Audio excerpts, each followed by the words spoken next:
Hello, humans, and welcome to another episode of the Cartridge and Disc Podcast. This is your Gen X gamer with the afternoon ride section of the show. Guys, I've been awake since 3 in the morning, man. I'm running on caffeine here, and I still have to go to the gym.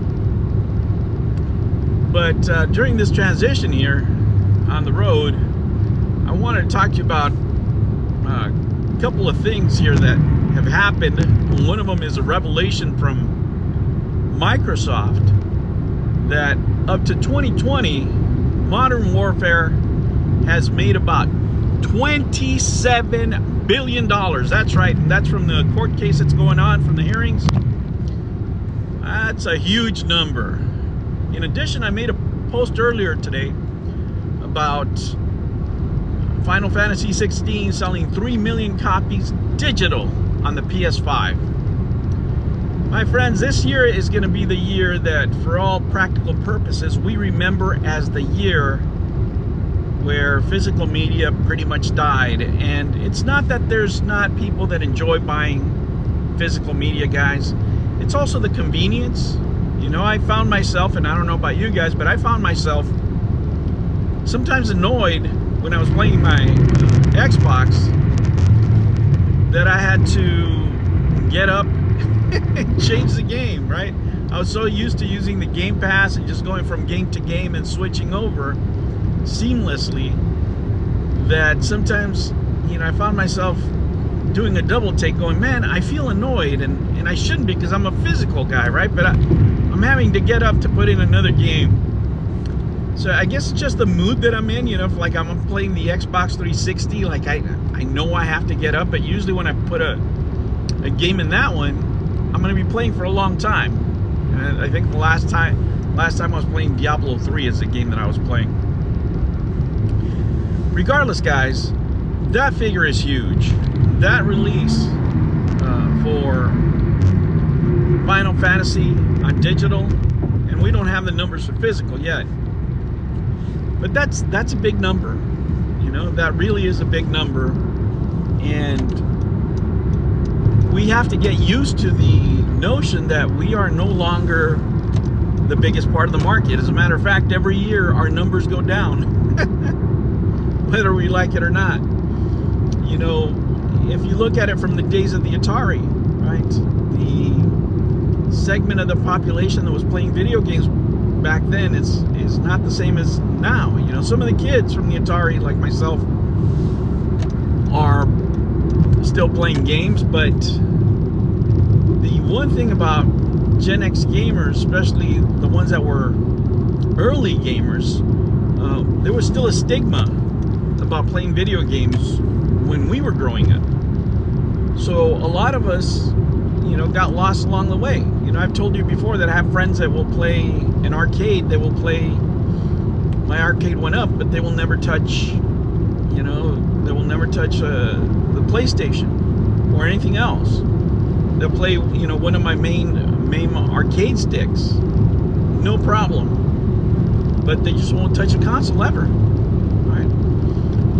And they'll just do it for good old times, but they don't own a console. They're not interested in playing Mario or anything like that. They like the old arcade games, Centipede, Pac-Man, that kind of stuff. But they got lost along the way in transition, which is quite different from other generations. You know, a lot of adults that started with the Genesis, for example, with the NES, the Super NES, are still playing today, right?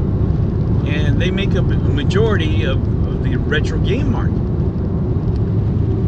But even the retro game market is not the biggest market in the world. I mean, it's not.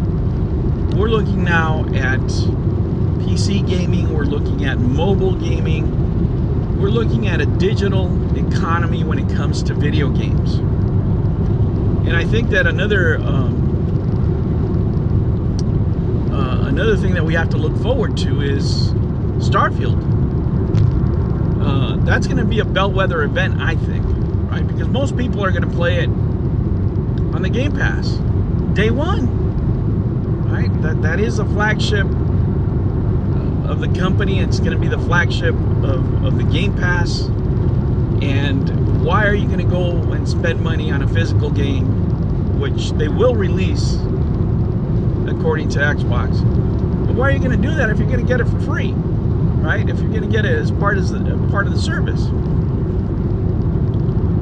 And if you want to play it day one right away, well, you can do it digitally, right? You can play it a lot earlier than you can if you're waiting for a physical copy of the game. If anything, most people that are, you know, just collecting the physical edition are probably going to buy the physical edition and also buy the digital.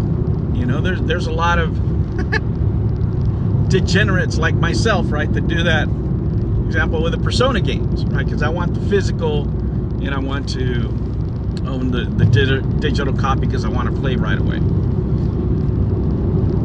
But I think this is it, guys. I mean, I think this is it. And I was talking, and I'm just not saying it, this because it's just my opinion, guys. And I've had these conversations. I know there's a lot of new viewers to the channel, so I'll repeat this for their sake. A lot of my neighbors work here in Silicon Valley, right? They are part of the industry. And from our conversations, right, depending on the vendor, depending on who I'm talking to, the savings between digital and physical is about $8 to $10 per game, right? So if you don't have to, right? If you don't have to, why are you going to spend another $10 per game? You don't have to deal with any broken cases.